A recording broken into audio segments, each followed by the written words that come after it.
स्थानीय होटल सन सिटी सभागार में राजगांगपुर ट्रक मालिक संघ के एग्जीक्यूटिव सदस्य दिलीप साहू की अध्यक्षता में एक प्रेस वार्ता का कल आयोजन किया गया। इस मौके पर उन्होंने कहा कि राजगांगपुर ट्रक मालिक संघ की अवधि 7 जुलाई को समाप्त हो चुकी है। संघ के नियमानुसार संघ की आम बैठक में साल भर का आय व्यय का ब्यौरा प्रदान करने के साथ कमेटी को भंग करना है और चुनाव के लिए नई तारीखों का ऐलान व निर्वाचन अधिकारियों की नियुक्ति की जाती है। लेकिन 600 सदस्यों वाले संघ ने की वर्तमान कार्यकारिणी की अवधि समाप्त होने पर भी अभी तक कोई भी आय व्यय का ब्यौरा नहीं दिया गया है, न ही आम सभा का आयोजन किया गया। वहीं उन्होंने बताया कि इस मामले की जानकारी एसडीएम राजगांगपुर, तहसीलदार एवं शहर के थाना प्रभारी को दी गई। तहसीलदारों के निर्देशानुसार गत 9 अगस्त को आम बैठक का आयोजन किया जाना था, लेकिन लॉकडाउन के चलते इस बैठक का आयोजन नहीं हो पाया। वहीं ऐसे कई सदस्यों द्वारा कमेटी भंग करने की मांग को देखते हुए तहसीलदार रीना नायक के निर्देश पर गत मंगलवार को संघ कार्यालय में पदाधिकारियों की एक बैठक आयोजित हुई। संघ के पदाधिकारियों सहित अन्य 10 सदस्यों को इस बैठक में आमंत्रित किया गया था। संघ के अध्यक्ष राकेश नंदा की अध्यक्षता में हुई इस बैठक में खुद तहसीलदार रीना नायक भी उपस्थित थी, लेकिन 2 घंटे चली इस बैठक में कोई भी ठोस निर्णय नहीं हुआ।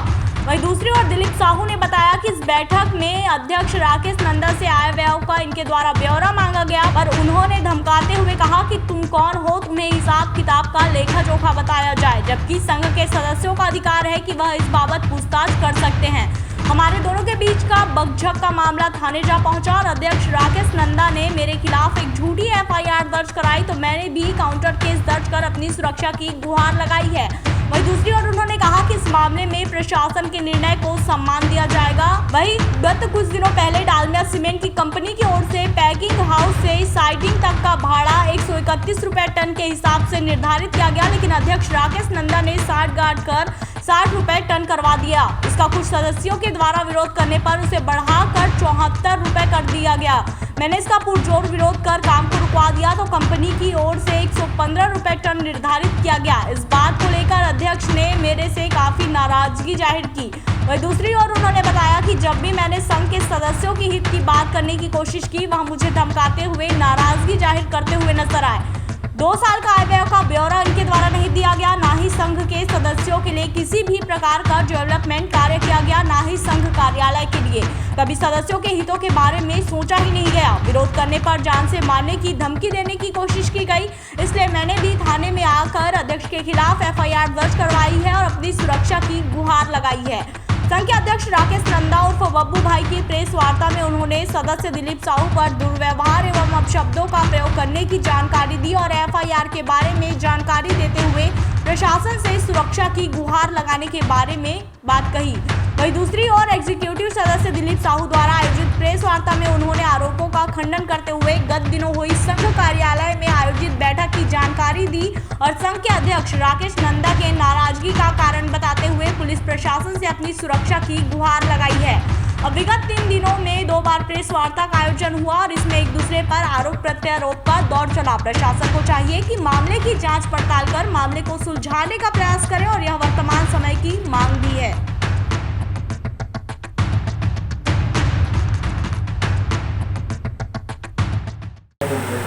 इसका मकसद एक ही है कि जो हमारा यूनियन में, जो संस्था में हमारा भ्रष्टाचार, आर्थिक भ्रष्टाचार व्याप्त है, उसको लेकर के आवाज़ बुलंद करते हैं।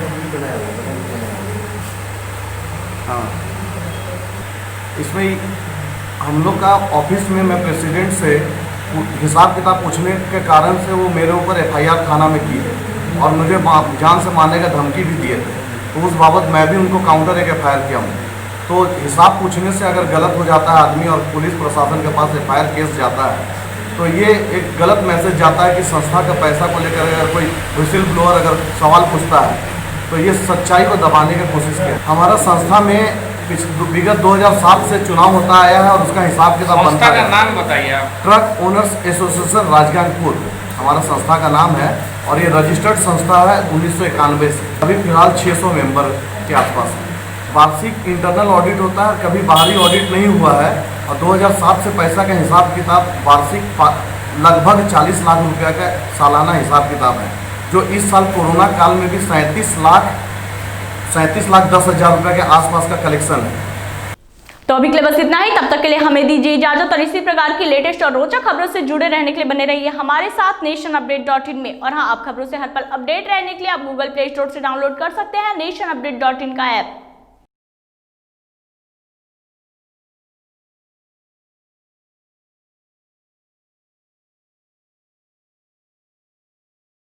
For more updates, subscribe to our YouTube channel, nationupdate.in.